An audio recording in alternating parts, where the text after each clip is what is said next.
भारत सरकार ने कॉप 26 सम्मेलन में एक बेहद महत्वाकांक्षी लक्ष्य का संकल्प लिया है।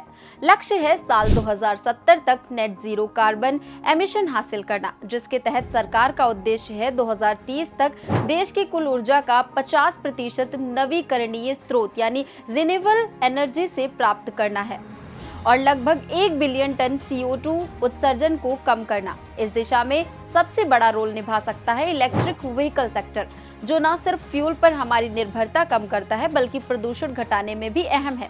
इसलिए ईवी को बढ़ावा देना केवल एक तकनीकी बदलाव नहीं बल्कि भारत के लॉन्ग टर्म एनवायरमेंटल गोल्स का हिस्सा भी है। हाल ही में ऊर्जा मंत्रालय के ब्यूरो ऑफ एनर्जी एफिशिएंसी ने अप्रैल के पहले हफ्ते में एक रिपोर्ट जारी की, जिसमें देश भर के ईवी चार्जिंग स्टेशनों की संख्या बताई गई है। देश भर में कुल 26,367 पब्लिक चार्जिंग स्टेशन है। कर्नाटक इस लिस्ट में पहले नंबर पर है, जहां चार्जिंग स्टेशनों की संख्या 5,000 से ज्यादा है और महाराष्ट्र दूसरे नंबर पर है। इस रिपोर्ट के मुताबिक उत्तर प्रदेश चार्जिंग स्टेशन के मामले पे तीसरे नंबर पर है, जबकि दिलचस्प बात यह है कि उत्तर प्रदेश ईवी बिक्री के मामले में नंबर 1 पर है। उत्तर प्रदेश में कुल 2,137 पब्लिक चार्जिंग स्टेशन मौजूद है।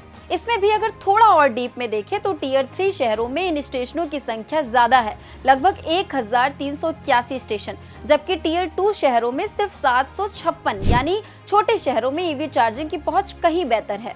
यूपी इन्वेस्ट 2023 के आंकड़ों के अनुसार उत्तर प्रदेश की हिस्सेदारी ईवी बाजार में 14% है, जो इसे टॉप पर ले जाता है। इतना ही नहीं, राज्य में बिकने वाले ईवी में सबसे ज्यादा हिस्सेदारी यानी 40% से भी ज्यादा 3 पहिया वाहन की है। ये ट्रेंड बताता है कि ई रिक्शा और ऑटो जैसे वाहनों की मांग यूपी में तेजी से बढ़ रही है। साल 2019 में केंद्र सरकार ने फेम यानी faster adoption and manufacturing of electric vehicles in India scheme के तहत राज्यों को ईवीएस को बढ़ावा देने के लिए 10,000 करोड़ रुपए की सब्सिडी दी थी।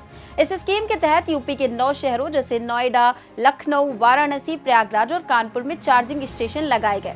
उत्तर प्रदेश उन शुरुआती राज्यों में शामिल था जिसमें सबसे पहले ईवी पर ध्यान दिया, जिसके लिए 2019 में राज्य सरकार ने EV manufacturing and mobility policy launch की। फिर 2022 में इसे नए ट्रेंड्स और जरूरतों के अनुसार अपडेट किया गया। इस पॉलिसी के तहत ईवी चार्जिंग स्टेशन पर विशेष टैरिफ दिए जाते हैं। इसके साथ ही राज्य सरकार की तरफ से ईवी खरीदने पर लोगों को सब्सिडी भी मिलती है, जिसमें 2 पहिया वाहन पर 5,000 तक, 4 पहिया वाहन पर 1 लाख तक। अब बात करते हैं सरकार के रोड मैप की। ईवी इंफ्रास्ट्रक्चर को मजबूत बनाने के लिए सरकार ने निजी कंपनियों से हाथ मिलाया है, जिसमें पब्लिक प्राइवेट पार्टनरशिप मॉडल पर काम हो रहा है, जिसमें सरकार जगह उपलब्ध कराएगी, कंपनियां वहां चार्जिंग स्टेशन बनाएंगी और उसका रखरखाव करेगी। ये स्टेशन हाईवे, एक्सप्रेसवे, शहरी केंद्र, सार्वजनिक जगहों पर बनाए जा रहे हैं।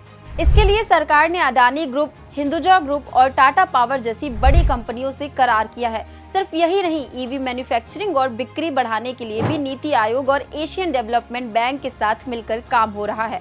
इस योजना के अनुसार 2025 तक 17 शहरों में ग्रीन रूट्स विकसित किए जाएंगे, जहां पब्लिक ट्रांसपोर्ट केवल इलेक्ट्रिक होगा और 2030 तक पब्लिक ट्रांसपोर्ट की सभी गाड़ियां बैटरी चलित होंगी। अब अगर पूरे भारत की बात करें तो इंडिया ब्रांड इक्विटी फाउंडेशन के मुताबिक साल 2024 में बिकने वाले 3 पहिया वाहनों में 50% इलेक्ट्रिक थे। 2 पहिया में ईवी की हिस्सेदारी 5% और कारों में 2% रही। 2028 तक इसका अनुमानित आकार $27.70 बिलियन तक पहुंच सकता है। अगर ये रफ्तार बनी रही तो 2030 तक भारत दुनिया का सबसे बड़ा ईवी बाजार बन सकता है। लौटते हैं उत्तर प्रदेश पर, जो एक तरफ ईवीएस की बिक्री में सबसे आगे है, लेकिन जब बात आती है चार्जिंग स्टेशन की तो वहां अभी भी पकड़ मजबूत नहीं हुई है।